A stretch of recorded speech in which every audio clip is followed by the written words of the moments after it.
ಎಲ್ರಿಗೂ ನಮಸ್ಕಾರ ಸ್ನೇಹಿತರೆ. ನಿನ್ನೆ ಆಕ್ಚುಲಿ ನಾನೊಂದು ವಿಡಿಯೋ ಮಾಡಿದ್ದೆ. ಏನಪ್ಪಾ ಅಂದ್ರೆ 2021ರಲ್ಲಿ ನಡೆದಂತಹ ಒಂದು ವಿವಾದಾತ್ಮಕ ಚರ್ಚೆ ಅಥವಾ ಹೇಳಿಕೆ ಅಂತ ಅನ್ಬೋದು. ಅಂದ್ರೆ ನಮ್ಮ ಅಂದಿನ ಟೈಮಲ್ಲಿ ಕಾಂಗ್ರೆಸ್ ಶಾಸಕರಾಗಿರುವಂತಹ ರಮೇಶ್ ಅವರು ಯಾವಾಗ ಅತ್ಯಾಚಾರವನ್ನ ತಪ್ಪಿಸೋದಕ್ಕಾಗಲ್ಲ ಅಥವಾ ಅದು ಅನಿವಾರ್ಯ ಆಗಿರುತ್ತೆ ಅಂತ ಸಮಯದಲ್ಲಿ ಮಲಗ್ಬಿಟ್ಟು ಆನಂದಿಸಿ ಅನ್ನುವಂತಹ ಒಂದು ತನ್ನ ಮನಸ್ಸಿನ ದುಷ್ಕೃತ್ಯ ಮನಸ್ಸಿನ ಒಂದು ವಿವಾದಾತ್ಮಕ ಹೇಳಿಕೆಯನ್ನ ಆ ಟೈಮಲ್ಲಿ ನೀಡಿರ್ತಾರೆ. ಅಂಡ್ 2021ರಲ್ಲಿ ಆ ಸಮಯದಲ್ಲಿ ಸ್ಪೀಕರ್ ಆದಂತರು ಅಂದ್ರೆ ಸಭಾಧ್ಯಕ್ಷ ಆಗಿದ್ದಂತವರು ವಿಶ್ವೇಶ್ವರ ಹೆಗಡೆ ಕಾಗೇರಿ ಅವರು. ಅದ್ರ ಬಗ್ಗೆ ವಿಡಿಯೋ ಮಾಡಿದ್ದ ಅಂಡ್ ಅದರಲ್ಲಿ ತುಂಬಾ ಚರ್ಚೆ ಆಗಿದ್ದು 2021 ವಿಡಿಯೋ ಇವಾಗ ಯಾಕೆ ಹಾಕಿದ್ದೀರಿ ಅಂತ. ಅಂಡ್ ಅದಕ್ಕೂ ಮುಂಚೆ ಆ ಸಮಯದಲ್ಲಿ ಅಧಿಕಾರದಲ್ಲಿದ್ದಂತೂ ಅದರಲ್ಲೂ ಇನ್ನೂ ವಿಚಾರ ಹೇಳಬೇಕು ಅಂದ್ರೆ ಇವಾಗ ಹೇಳ್ತಿದ್ರೆ ಏನು ಎಲ್ಲ ಗ್ಯಾರಂಟಿ ಯೋಜನೆಗಳಿಗೆ ಒಗ್ಗಿ ಗ್ಯಾರಂಟಿ ಯೋಜನೆಗಳನ್ನ ಅಕ್ಸೆಪ್ಟ್ ಮಾಡಿಕೊಂಡು ಆ ಮುಸುಡಿಗಳಿಗೆ ವೋಟ್ ಹಾಕಿದ್ದು ಪ್ರತಿಫಲವಾಗಿ ಇದನ್ನ ಅನುಭವಿಸಿ ಅಂತ ಎಲ್ಲ ಒಂದಷ್ಟು ಜನ ಕಮೆಂಟ್ ಹಾಕ್ತಾ ಇದ್ದಾರೆ. ಅಂಡ್ ನಾನು ಅದ್ರ ಬಗ್ಗೆ ಮಾತಾಡೋಕೆ ಹೋಗಲ್ಲ. ಆಕ್ಚುಲಿ ಇದಾಗಿದ್ದು 2021ರಲ್ಲಿ. ಆ ಟೈಮಲ್ಲಿ ಅಧಿಕಾರದಲ್ಲಿದ್ದಂಥವ್ರು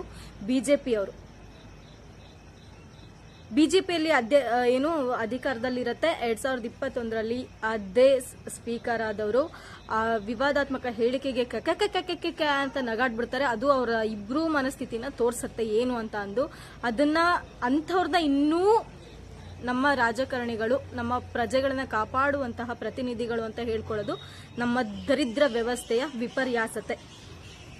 ಸೊ ನನಗೆ ಈಗಲೂ ಒಂದು ಅನಿಸ್ತಾ ಇರೋದು, ಒಂದು ವಿಚಾರ ಎಲ್ಲಾದ್ರೂ ಹೈಲೈಟ್ ಆಗ್ತಾ ಇದೆ ಅನ್ನುವಾಗ ಒಂದು ವಿಚಾರ ಮುಚ್ಕೊಂಡು ಹೋಗ್ತಾ ಇರತ್ತೆ. ಅಂಡ್ ನೋಡಿ, ಇದು 2021ರಲ್ಲಿ ಆಗಿರೋದು ಈ ಟೈಮಲ್ಲಿ ವೈರಲ್ ಆಗ್ತಾ ಇದೆ. ಅಂಡ್ ವೈರಲ್ ಆಗೋದು ತುಂಬಾ ಒಳ್ಳೆಯ ವಿಚಾರ. ಇಂಥ ದರಿದ್ರ ಮನಸ್ಥಿತಿಗಳ ಪ್ರತಿನಿಧಿಗಳನ್ನ ನಾವು ಇನ್ನೂ ಇಟ್ಕೊಂಡಿದೀವಿ ಅಂತ ಹೇಳೋದಕ್ಕೆ ಅಸಹ್ಯ ಆಗತ್ತೆ. ಅಂಡ್ ಇದು ಮುಂದಿನ ಫ್ಯೂಚರ್ ಅಲ್ಲಿ ಮೇ ಬಿ ಅವ್ರಿಗೆ ಅಫೆಕ್ಟ್ ಆದ್ರೂ ಆಗ್ಬೋದು, ಆಗ್ಲೇಬೇಕು. ಅಂಡ್ ಜನರು ಅದಕ್ಕೋಸ್ಕರ ಹೋರಾಡಲೇಬೇಕು. ಇಂಥ ದರಿದ್ರ ರಾಜಕಾರಣಿಗಳು ನಮ್ಗೆ ಅವಶ್ಯಕತೆ ಇಲ್ಲ. ಅಂಡ್ ಈ ವಿಚಾರವಾಗಿ ಜನರು ಹೋರಾಟಗಳನ್ನ ಮಾಡಲೇಬೇಕು. ಇಂಥವ್ರು ಯಾಕೆ ನಮ್ಮನ್ನ ಆಳ್ತಾ ಇದ್ದಾರೆ, ಇಂಥವ್ರ ಕೈಯಲ್ಲಿರುವಂತಹ ನಮ್ಮಂತವ್ರ ಪರಿಸ್ಥಿತಿ ಏನಾಗ್ಬೋದು ಅನ್ನೋದನ್ನ ಹೋರಾಟ ಮಾಡೋದಕ್ಕೆ ಆರಂಭ ಮಾಡಲೇಬೇಕು. ಅಂಡ್ ಈಗ ಅಬ್ಸರ್ವ್ ಮಾಡಿ, ರೀಸೆಂಟ್ ಆಗಿ ಒಂದು ವಿಷಯ ಹೈಲೈಟ್ ಆಗ್ತಾ ಇದ್ದಿದ್ದು ಉತ್ತರಾಖಂಡ್ನಲ್ಲಿ ನಡೆದಂತಹ ಒಂದು ಅಂಕಿತಾ ಭಂಡಾರಿಯ ಅತ್ಯಾಚಾರ ಕೇಸ್ ಏನಿದೆ, ಅದು ತುಂಬಾ ಹೈಲೈಟ್ ಆಗ್ತಾ ಇದೆ ಅಂಡ್ ವೈರಲ್ ಆಗ್ತಿದ್ದು ಕೂಡ. ಅಲ್ಲಿ ನೋಡಿ, ಎಲ್ಲಾ ಕಡೆ ಅವ್ರ ವಿರುದ್ಧವಾಗಿ ಅಂದ್ರೆ ಬಿಜೆಪಿ ಮುಖಂಡನ ಮಗ ಏನಿರ್ತಾನೆ, ಆ ಅಂಕಿತಾ ಭಂಡಾರಿ ವಿಚಾರದಲ್ಲಿ ಏನೆಲ್ಲ ಅನ್ಯಾಯ ಮಾಡ್ತಾರೆ, ಅತ್ಯಾಚಾರ ಮಾಡ್ತಾರೆ, ಕೊಲೆ ಮಾಡ್ತಾರೆ, ಅದ್ರ ವಿಚಾರವಾಗಿ ಎಲ್ಲ ಕಡೆ ಹೋರಾಟಗಳು ಆರಂಭ ಆಗಿತ್ತು. ಅಂಡ್ ಸಡನ್ ಆಗಿ ನೋಡಿ, ಈ ನಮ್ಮ ಕರ್ನಾಟಕ ರಾಜ್ಯದಲ್ಲಿ ಈ ವಿಚಾರ ಎಲ್ಲೆಡೆ ಚರ್ಚೆ ಆಗೋಕೆ ಶುರುವಾಗಿದೆ. ನಮ್ಮಲ್ಲಿ ವ್ಯವಸ್ಥೆ ಹೆಂಗಾಗ್ಬಿಟ್ಟಿದೆ ಅಂದ್ರೆ, ಈ ಪಕ್ಷದವರ ಅನ್ಯಾಯ ಇರುತ್ತಲ್ಲ, ಅಂದ್ರೆ ಬಿಜೆಪಿ ಮಾಡಿದವರ ಅನ್ಯಾಯ ಇರುತ್ತಲ್ಲ, ಅದನ್ನ ಮುಚ್ಚಾಕುವಾಗ ಕಾಂಗ್ರೆಸ್ನವರು ಮಾಡಿದಂತಹ ತಪ್ಪುಗಳು ಎದ್ದೇಳ್ತಾ ಇರ್ತವೆ ಆ ಟೈಮಲ್ಲಿ. ಯಾಕಂದ್ರೆ ಇವರು ಬಿಜೆಪಿಯವರ ಒಂದು ಅನ್ಯಾಯವನ್ನೆಲ್ಲ ಮುಚ್ಚಾಕ್ಬೇಕಲ್ಲ, ಅದೇ ಕಾಂಗ್ರೆಸ್ ಅವರು ತಪ್ಪು ಮಾಡಿದಂತಹ ಸಂದರ್ಭದಲ್ಲಿ ಅದನ್ನ ಮರೆಮಾಚೋದಕ್ಕೋಸ್ಕರ ಬಿಜೆಪಿಯವರು ಮಾಡಿದಂತಹ ತಪ್ಪನ್ನ ಎತ್ತಿ ತೋರಿಸುವಂತಹ ಕೆಲಸಗಳು ಆಗ್ತಾ ಇರತ್ತೆ. ಇಲ್ಲ ಒಂದು ಇವ್ರು ತಪ್ಪು ಮಾಡಿದಾಗ ಅವ್ರು ಎದ್ದೇಳ್ತಿರ್ತಾರೆ, ಅವ್ರು ತಪ್ಪು ಮಾಡಿದಾಗ ಇವ್ರು ಎದ್ದೇಳ್ತಿರ್ತಾರೆ. ಇಲ್ಲ ಅವ್ರ ತಪ್ಪನ್ನ ಇವ್ರು ಮುಚ್ಚಾಕಕ್ಕೆ ಟ್ರೈ ಮಾಡ್ತಿರ್ತಾರೆ, ಇವ್ರ ತಪ್ಪನ್ನ ಅವ್ರು ಮುಚ್ಚಾಕಕ್ಕೆ ಟ್ರೈ ಮಾಡ್ತಿರ್ತಾರೆ. ಒಟ್ನಲ್ಲಿ ಸಮಾಜದಲ್ಲಿ ಈ ರಾಜಕಾರಣಿಗಳು ಅನ್ಸ್ಕೊಂಡಂತಹ ರಾಕ್ಷಸರು ಪ್ರಜೆಗಳಿಗೆ ಎಷ್ಟೇ ಮೋಸ ಮಾಡಿದ್ರು, ಎಷ್ಟೇ ಅನ್ಯಾಯ ಮಾಡಿದ್ರು ಅದನ್ನ ಹೊರಗೆ ಬರಕ್ ಬಿಡಲ್ಲ. ನೋಡಿ, ಇಲ್ಲಿ ಎಷ್ಟು ಈಸಿಯಾಗಿ ಉತ್ತರಾಖಂಡ್ನಲ್ಲಿ ನಡೆದಂತಹ ಅಂಕಿತಾ ಭಂಡಾರಿ ಕೇಸ್ನ ಇಷ್ಟು ದಿನ ಎಷ್ಟು ಚರ್ಚೆ ಆಗ್ತಿತ್ತು, ಎಷ್ಟು ಹೋರಾಟ ಆಗ್ತಿತ್ತು, ಅದನ್ನ ಹಂಗೆ ಸೈಲೆಂಟ್ ಮಾಡೋದಕ್ಕೆ ನೋಡ್ತಿದ್ದಾರೆ. ಒಟ್ನಲ್ಲಿ ಸೋಷಿಯಲ್ ಮೀಡಿಯಾದಲ್ಲಿ ಎಲ್ಲೂ ಅದು ಕೂಡ ಇವಾಗ ಹೈಲೈಟ್ ಆಗಬಾರ್ದು. ಸೊ ಅದನ್ನ ಮರೆಮಾಚೋದಕ್ಕೋಸ್ಕರ 2021ರಲ್ಲಿ ನಡೆದಂತಹ ಘಟನೆ ಇದೇನಿದೆ ಅಂದ್ರೆ, ಬಿಜೆಪಿ ಸ್ಪೀಕರ್ ಅಂದ್ರೆ ಬಿಜೆಪಿ ಕ್ಷೇತ್ರಕ್ಕೆ ಸಂಬಂಧಪಟ್ಟಂತಹ, ಬಿಜೆಪಿ ಪಕ್ಷಕ್ಕೆ ಸಂಬಂಧಪಟ್ಟಂತಹ ಯಾರು ವಿಶ್ವೇಶ್ವರ ಹೆಗಡೆ ಕಾಗೇರಿ ಅವರು ಏನಿರ್ತಾರೆ, ಅವ್ರು ನಗಡಿದ್ದಾಗಿರ್ಬೋದು ಅಥವಾ ಕಾಂಗ್ರೆಸ್ನ ಶಾಸಕ ರಮೇಶ್ ಅವರು ನೀಡಿದಂತಹ ವಿವಾದಾತ್ಮಕ ಹೇಳಿಕೆ ಆಗಿರ್ಬೋದು, ಅದು ಈ ಟೈಮಲ್ಲಿ ವೈರಲ್ ಆಗ್ತಾ ಇದೆ. ಇಲ್ಲಿ ಅಂಕಿತಾ ಭಂಡಾರಿಯ ಅಂದ್ರೆ ಬಿಜೆಪಿ ಮುಖಂಡನ ಮಗ ಮಾಡಿರುವಂತಹ ದರಿದ್ರ ದುಷ್ಕೃತ್ಯದ ಹೋರಾಟದ ಕುರಿತು ನಡೀತಿದ್ದಂತಹ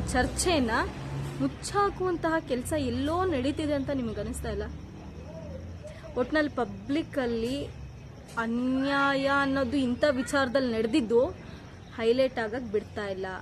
ಸೊ ಒಂದು ಕಡೆ ಇವ್ರು ಮರೆಮಾಚುತ್ತಾರೆ, ಇನ್ನೊಂದು ಕಡೆ ಈ ಪಕ್ಷದವ್ರು ಮರೆಮಾಚುತ್ತಾರೆ. ಇಲ್ಲಿ ಅವರವರಷ್ಟೇ ಉಳ್ಕೋಬೇಕು, ಬಡಪಾಯಿಗಳು ಬಲಿಪಶು. ಇಲ್ಲಿ ಒಟ್ನಲ್ಲಿ ದೊಡ್ಡವರು ಆಡಿಸೋ ಆಟದಲ್ಲಿ ಬಡಪಾಯಿಗಳು ಬಲಿಪಶು. ಇಲ್ಲಿ ಕಾನೂನು ಅನ್ನೋದು ಏನಿರತ್ತೆ ಅಂದ್ರೆ ಕಾನೂನು ಅನ್ನೋದು ಅನ್ವಯ ಆಗಿರೋದು ಬಡತನದಲ್ಲಿರುವಂತಹ ತಪ್ಪು ಮಾಡಿದಂತಹ ತಪ್ಪಿತಸ್ಥರಿಗೆ ಹೊರತು ಶ್ರೀಮಂತರಿಗೆ ಅಥವಾ ರಾಜಕಾರಣಿಗಳಿಗೆ ಅವರು ತಪ್ಪು ಮಾಡಿದಾಗ ಈ ಕಾನೂನು ಅನ್ನೋದು ಅನ್ವಯ ಆಗಲ್ಲ. ಎಂಥ ವ್ಯವಸ್ಥೆನಪ್ಪ. ಬಟ್ ನನಗಂದ್ರೂ ಅನಿಸಿದ್ದು ಅಂಕಿತಾ ಭಂಡಾರಿ ಕೇಸ್ ವೈರಲ್ ಆಗ್ತಿದ್ದಂಗೆ ಸಡನ್ ಆಗಿ ಅದು ಮುಚ್ಚೋಗ್ತಾ ಇದೆ. ಕರ್ನಾಟಕದಲ್ಲಿ ನಡೆದಿರುವಂತಹ 2021 ಈ ವಿಡಿಯೋ ಎಲ್ಲೆಡೆ ವೈರಲ್ ಆಗಿ, ಇನ್ಕ್ಲೂಡಿಂಗ್ ಬರೀ ಕರ್ನಾಟಕದಲ್ಲಿ ಅಷ್ಟೇ ಅಲ್ಲ, ಹಿಂದಿ ಅಂದ್ರೆ ಮಹಾರಾಷ್ಟ್ರ ಅಂದ್ರೆ ಆಲ್ ಓವರ್ ಇಂಡಿಯಾದಲ್ಲಿ ಎಲ್ಲಾ ಕಡೆ ಈ ಒಂದು ವಿವಾದಾತ್ಮಕ ಹೇಳಿಕೆ ಇವಾಗ ಏನು ಪ್ರೆಸೆಂಟ್ ಅಲ್ಲಿ ಹೈಲೈಟ್ ಆಗ್ತಾ ಹೋಗ್ತಾ ಇದೆ.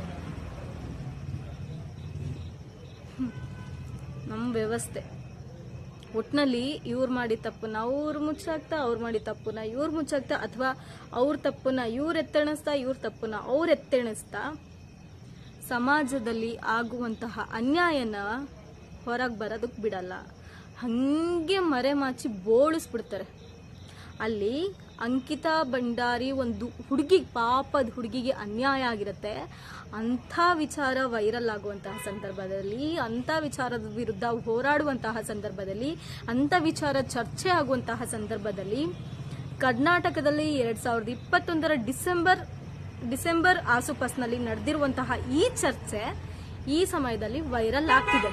ಅಂಡ್ ವೈರಲ್ ಆಗಿರೋದು ತುಂಬಾ ಖುಷಿ ಇದೆ.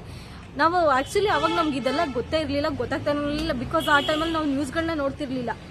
ಇಂಥ ಕೆಟ್ಟ ಮನಸ್ಥಿತಿ ನಮ್ಗೆ ಅವಾಗ ಏನ್ರಿ ರಾಜಕೀಯ ಪಕ್ಷಗಳಂದ್ರೆ ಬಿಡು, ಹೆಂಗೋ ಒಂದು ಪಕ್ಷ ಅಲ್ಲ ಒಂದು ಪಕ್ಷ ಒಳ್ಳೇದು ಮಾಡುತ್ತೆ ಅನ್ನೋದು ಮನಸ್ಥಿತಿ.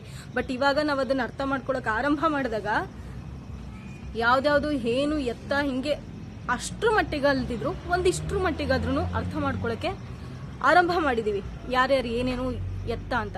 ಬಟ್ ಇವಾಗ ಶಿಕ್ಷೆ ಅಂತ ಆದ್ರೆ ಅದರಲ್ಲಿ ತಪ್ಪು ಮಾಡಿದವನು ಬಡವರಾಗಿದ್ರೆ ಅಥವಾ ಶಿಕ್ಷೆ ಅನ್ನೋದಾದ್ರೆ ಅದು ಬಡವನಿಗೆ ಮಾತ್ರ ಆಗುತ್ತೆ. ಅದು ಬಡವ ಮಾಡಿದ್ರೆ ತಪ್ಪು, ಶ್ರೀಮಂತ ಮಾಡ್ದ ಅಂದ್ರೆ ತಪ್ಪಿಸ್ಕೊಳಕ್ 100 ದಾರಿ. ಅದಕ್ಕೆ ಏನಾದ್ರೂ ಒಂದು ವ್ಯವಸ್ಥೆ ಮಾಡ್ತಾರೆ. ನೋಡಿ, ನಮ್ಮಲ್ಲಿ ಒಂದು ಮಾಧ್ಯಮ, ರಾಜಕೀಯ ಇನ್ಫ್ಲೂಯೆನ್ಸ್, ರಾಜಕಾರಣಿಗಳು ಅಧಿಕಾರ ಇರಬೇಕು, ಇಲ್ಲ ಮಾಧ್ಯಮದ ಹಿಡಿತ ಇರಬೇಕು, ಇನ್ಫ್ಲೂಯೆನ್ಸ್ ಇರಬೇಕು, ಹಣ ಇರಬೇಕು. ಈ 4 ಅಂಶ ಇತ್ತು ಅಂದ್ರೆ ನಮ್ಮ ಭಾರತದಲ್ಲಿ ಆರಾಮಾಗಿ ತಪ್ಪು ಮಾಡಿದಂತಹ ತಪ್ಪಿತಸ್ಥ ಈಸಿಯಾಗಿ ತಪ್ಪಿಸ್ಕೋಬಹುದು. ಇನ್ ಕೇಸ್ ದೊಡ್ಡ ಹೋರಾಟ ಆಯ್ತು, ಅದು ಇದು ಏನೋ ಒಂದಾಯ್ತು ಅನ್ಕೊಳ್ಳಿ, ಒಳಗೆ ಹಾಕಿ ಅವರೇ ಪ್ರೊಡಕ್ಷನ್ ಕೂಡ ಸ್ಟಾರ್ಟ್ ಮಾಡ್ತಾರೆ.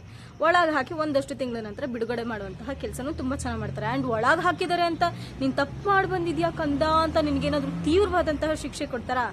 ಚಾನ್ಸೇ ಇಲ್ಲ. ನೀನ್ ದುಡ್ಡಿದ್ದು ಜೈಲಿಗೆ ಹೋದ್ಯಾ, ಜೈಲಲ್ಲೂ ರಾಜಾರೋಷವಾಗಿ ಬದುಕ್ತಾರೆ, ಚೆನ್ನಾಗಿ ಅಲ್ಲೂ ದುಡ್ಡು ಹಾಕಿಸ್ಕೊಂಡು ತಿಂತಾರೆ. ಅವ್ರಿಗೆ ಯಾವ ರೀತಿ ಮೂಲಭೂತ ಸೌಕರ್ಯಗಳು ಬೇಕೋ ಅಷ್ಟು ಒಳ್ಳೆ ಮೂಲಭೂತ ಸೌಕರ್ಯಗಳನ್ನ ಜೈಲಲ್ಲಿ ಕೊಡುವಂತಹ ಕೆಲಸ ಕೂಡ ಆಗತ್ತೆ.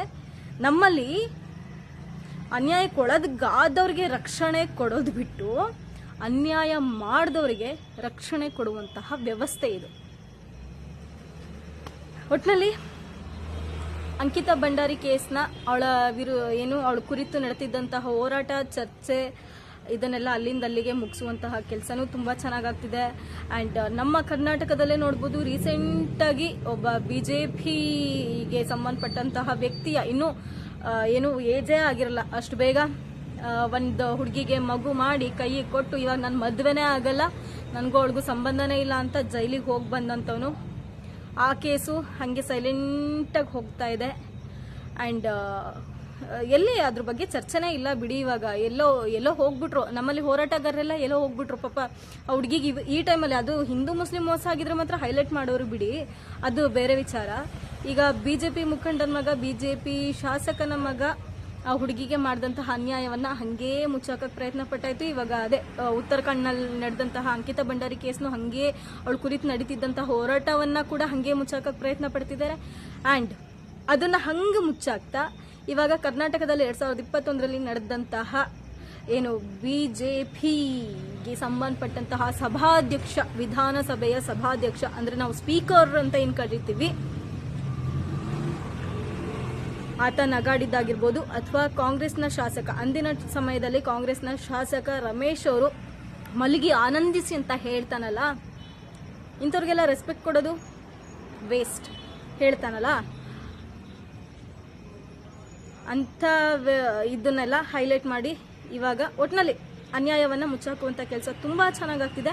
ಆ್ಯಂಡ್ ಇದು ನನಗೆ ಅನಿಸಿದ್ದು ಏನು, ಈ ಸಮಯದಲ್ಲಿ ಅಂಕಿತಾ ಭಂಡಾರಿ ಕೇಸ್ ಹಾಗೇ ಇದಾಗ್ತಿದೆ ಅಂತ.